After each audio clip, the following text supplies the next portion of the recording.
Expedition. True stories of man's quest for the unknown.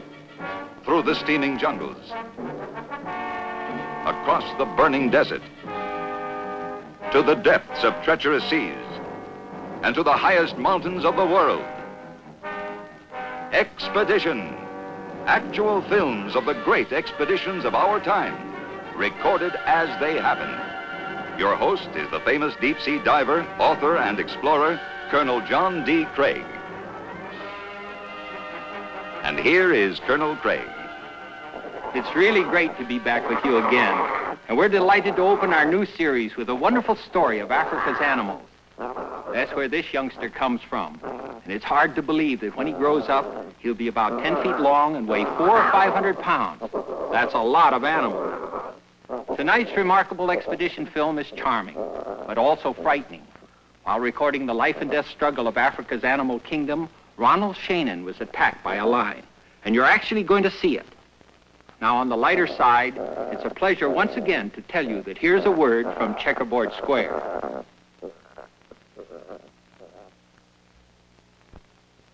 A Corn Chex movie show featuring Lee Goodman. Mr. Chex, it's me, Gladstone. Little Gladstone, and look at you all grown up. Yeah. Let me pour you a spot of corn chex. Corn Chex? You used to serve the students corn flakes. Corn flakes? You'd better get out of your rut, young man. Corn Chex is the cereal that gives you good old corn in a different form. Look, the world's only sophisticated square, crisp and bite-sized, with a crisscross construction that lets all the toasted corn flavor come smiling through. Say, I'm going to buy me a carload of Corn Chex. Huh? Who's that? My chauffeur. Goodbye, Mr. Chex. Goodbye, goodbye. Never amount to anything, that boy. Last of all my students to learn about Corn Chex, the unconventional corn from Checkerboard Square. For a long time, Africa was known as the Dark Continent, simply because we didn't know much about it. Things like this seemed strange and forbidding. But more and more people went there, and with the turmoil of new ideas, Africa began to change in many ways. But one thing remained the same, the code of the African animals. Man could encroach on their domain, he could kill more surely than any other animal, he could even wipe out entire species. But he could not change the law of survival in Africa's animal kingdom. As almost everyone who's been there will tell you, Africa has a strange enchantment. It had for Ronald Shannon, animal collector, naturalist, and explorer. He went to Africa to find a rare cobra for the American Museum of Natural History, and to collect some other animals for several big zoos. And in the course of his search, he became so fascinated by Africa that he stayed for 2 full years, and he shot this harsh but magnificent picture of Africa's animal kingdom. Here is his story. Africa is so huge that on the map even the big game plains of Tanganyika and Uganda are just small dots. But when you get there, you're overwhelmed by the vastness of this land. I had long since left civilization behind me and now was coming into the world of animals. The motion of that antelope was a beautiful sight to me.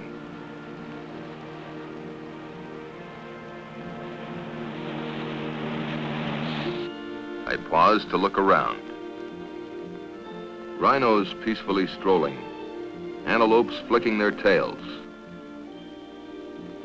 The wildlife showed little concern for me. Perhaps they sensed that they had nothing to fear. Even the shy wild dogs stayed close. This would be a good place to camp. There were animals as far as you could see.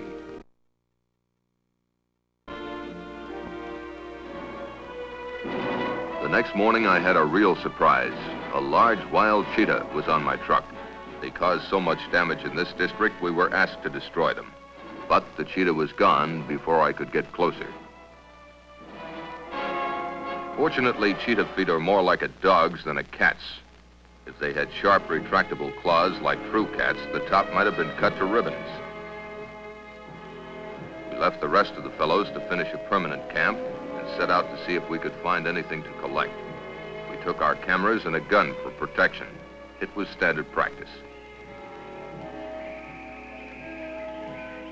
When we reached the brush, I heard wailing almost like a human baby's.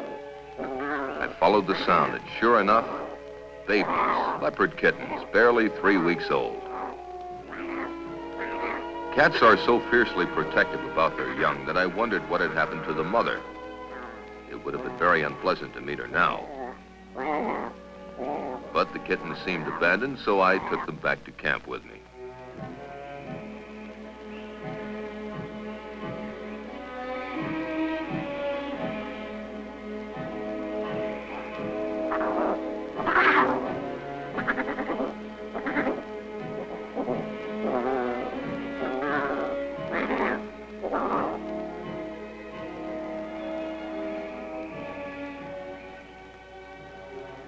Baby bottles and ready-to-mix formula are standard equipment on all my expeditions. It's the best and often the only way to feed these youngsters.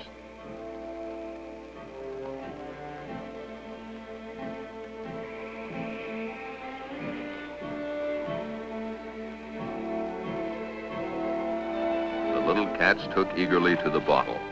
Mama must have been away a long time.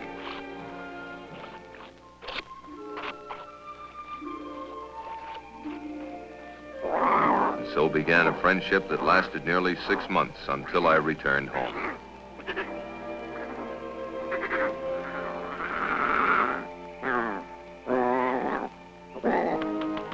The next morning, I was bringing my progress report up to date when one of the men rushed up shouting, "Mamba, Mamba!" I grabbed my snake hook and ran. This very dangerous snake was high on my list of requests from zoos. And there she was, a magnificent 8-foot black mamba.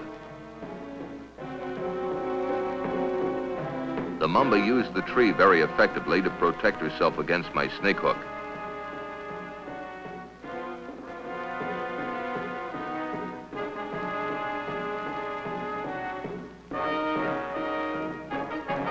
Once out from under the branches, the deadly mamba turned out to be a very fast mover, and I had to move just as fast, but with caution. What made it even tougher is that mambas travel with their heads held high above the ground, and so it's pretty tricky to pin down the neck.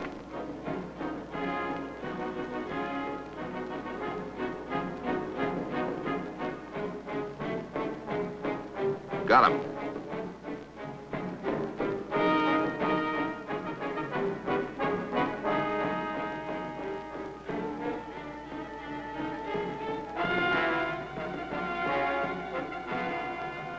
That's the only way to handle a poisonous snake.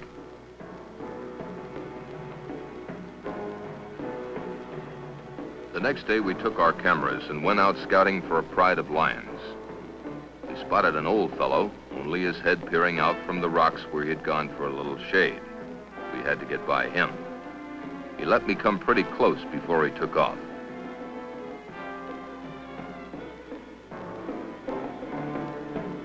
The next two were downright unfriendly. One of them even began a charge. Luckily, he was only bluffing. Now there were lions all around us. They were so nervous, we were sure there were newborn cubs nearby.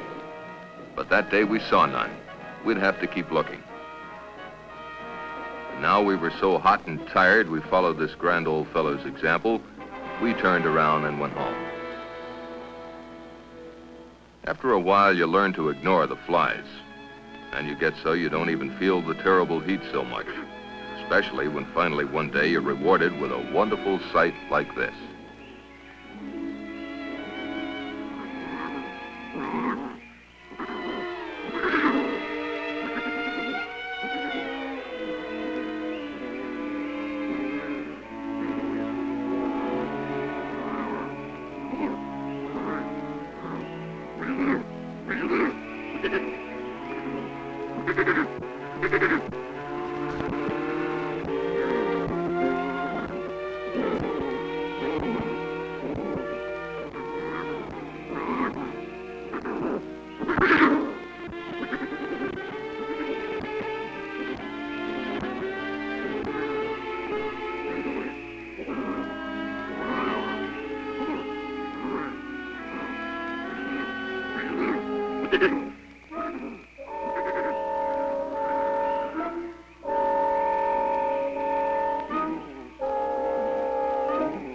We'd been delighted by so much new life, it was only right that the King of Beasts himself should now show us the other side of the story. The animals seemed to sense the imminence of the hunt. They became restless. For days, they had ignored the lions completely, but now they began to move.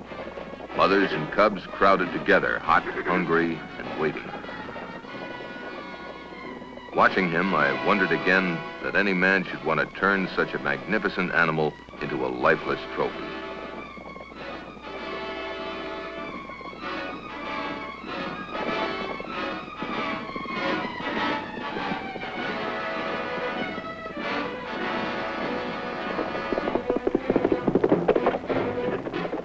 The mother stands panting in the relentless heat, waiting patiently for the kill. The youngsters are only interested in a little shade.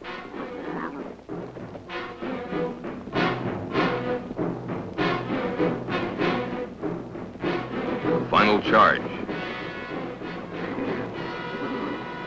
The target and the kill.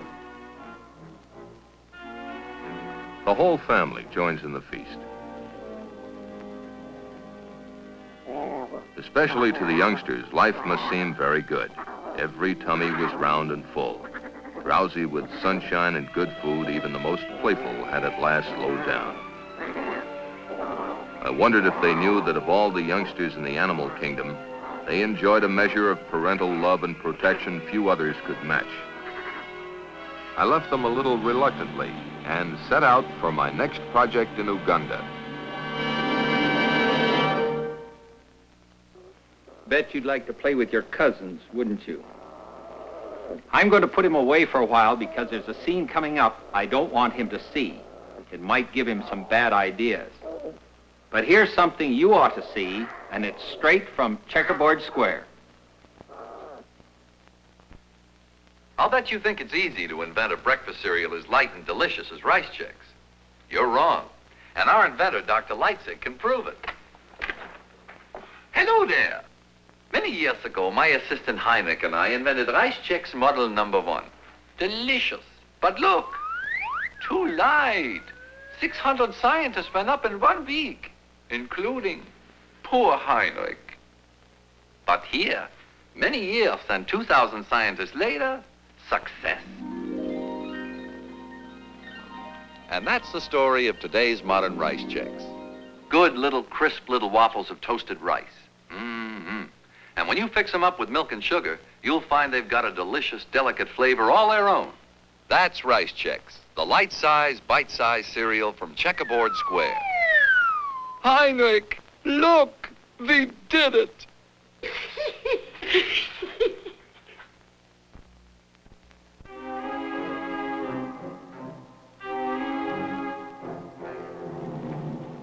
My first objective in Uganda was to find and capture some big monitor lizards. This meant getting deep into the swamps and marshlands. Sometimes you wondered which was worse, the bridges or the swamp below, but there was no other way. Here in the domain of the eagle and the kite, the daily struggle for survival seemed even more dramatic than on the plains. The kite spots a fish and soars high with a family meal. Other fish die in the jaws of the crocodile. And on the far bank, hippos fight playfully. I made camp not far from the Congo border to start looking for monitor lizards. But my first discovery was a lot more appealing. We found a baby chimp huddled under a tree, completely helpless. The mother was nowhere in sight. She might have been killed by a leopard. I called her Trudy.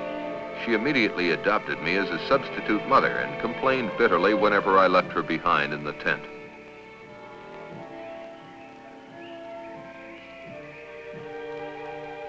The big monitors live close to the rivers where they prey on the eggs of turtles, birds, and even crocodiles. It wasn't long before I spotted one. It was well over 4 feet long, and with my camera assistant grinding away in slow motion, the two of us put on quite a show.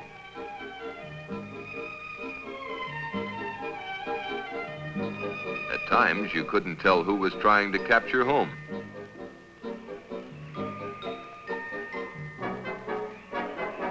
Monitors are not poisonous, but they do have powerful jaws and can give you a very serious bite. What I was trying to do was to get hold of his tail before he could get hold of my hand. But this wasn't the end of the contest. Even though I was holding on to his long tail, he still twisted his body and tried to bite me.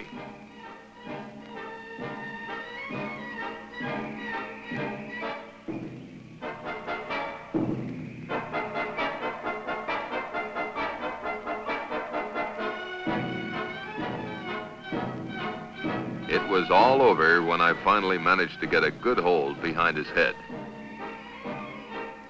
Another zoo assignment in the proverbial bag. But in the animal kingdom, there is no such thing as capture alive. High above my head, I watched a falcon strike a turtle dove in midair. Swarms of vultures led me to the scene of more death. A hyena had dragged the remains of a lion kill into the water to keep it from rival scavengers.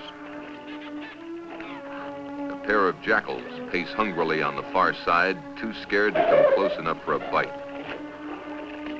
The vultures wait patiently. Sooner or later, the hyena will have enough and leave the rest to them. Finally satisfied, the hyena trots off, and the vultures move in.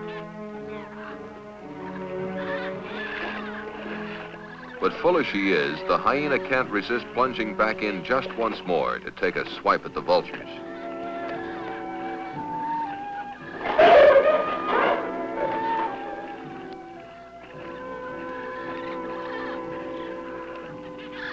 The birds spend more time fighting than feeding, and with the hyena gone, one of the little jackals ventures close. But the knot of fighting, screeching birds is too thick.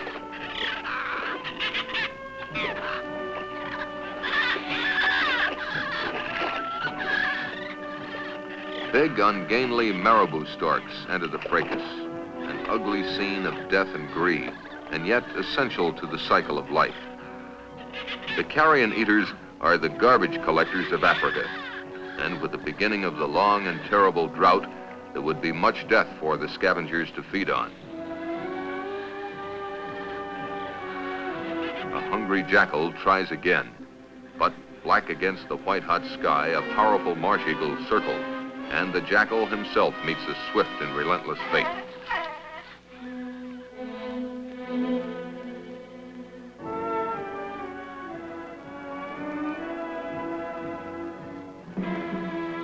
The eagle drags his prey to cover. The jackal is dead, so the eagle will live.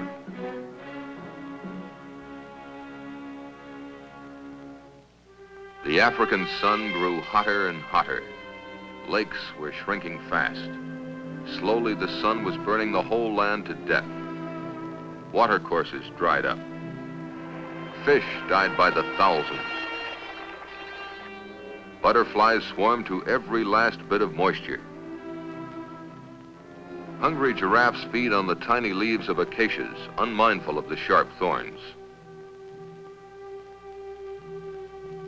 This was once a lake. A thirsty buffalo became mired in the sticky mud and died. People came to me for water, and I gave all I could spare. I watched a man pray for rain with the heart of a puff adder in his hands. And then finally, one day, the clouds came and shut out the burning sun. Cooling winds swept away the last lingering pockets of heat.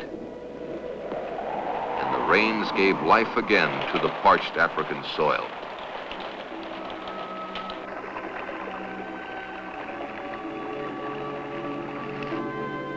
It was wonderful to see the animals come to the water. The elephants drank their fill and flopped down on their sides, playful as small boys in a bathtub.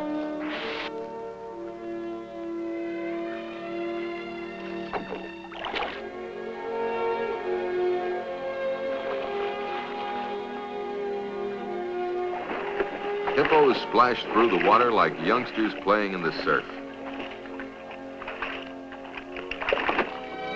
Trudy had returned to camp with me to be faced with a couple of strapping rivals. My baby leopards were a lot bigger now, but they were just as playful and affectionate as ever.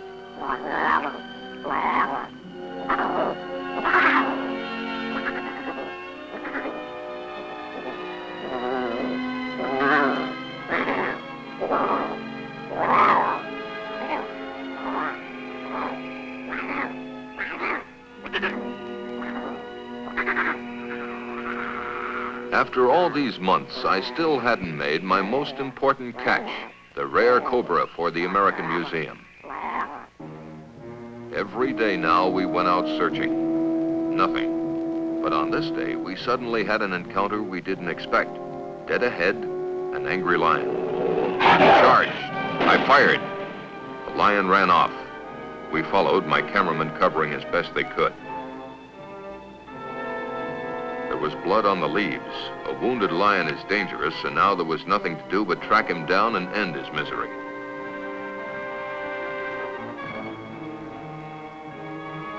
We found paw prints still moist with perspiration.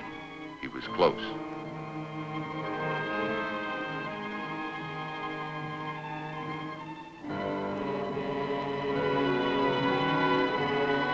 We stopped. He was dead ahead. My second cameraman was now in a tree in back of me. The lion came straight for me. He hit me like an express train.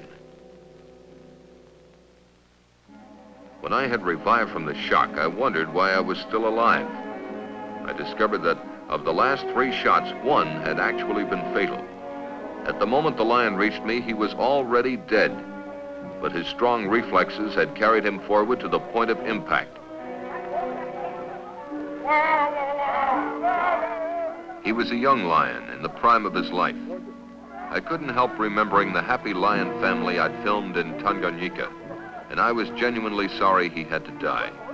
This was not why I had come to Africa. But for these villagers, the dead lion meant much needed meat for their families. Here again, death for one, life for another.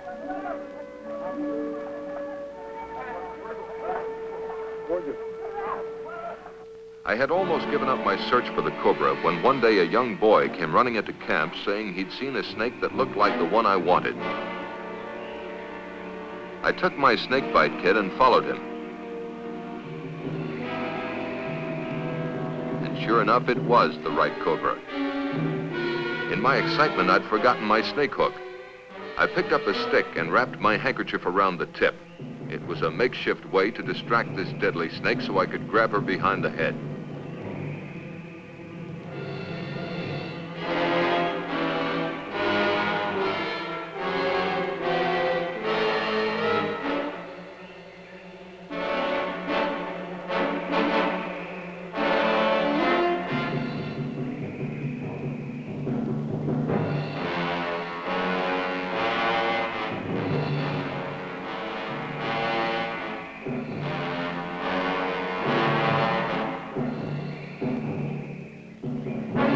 There, I had her at long last, a rare subspecies of the Egyptian cobra.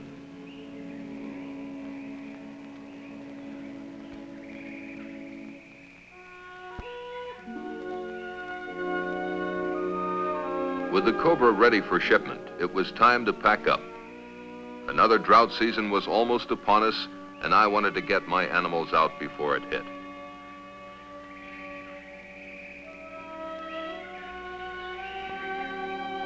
A cheetah cub went into the truck.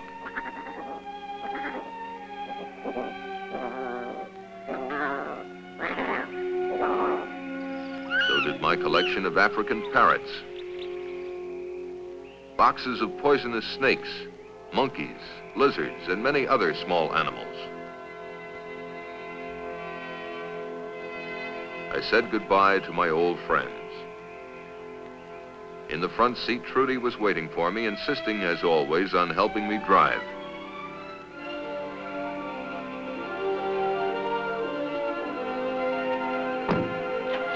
The truck was heavy with its load of wildlife.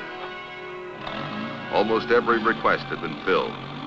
Altogether, I thought I was a pretty lucky man.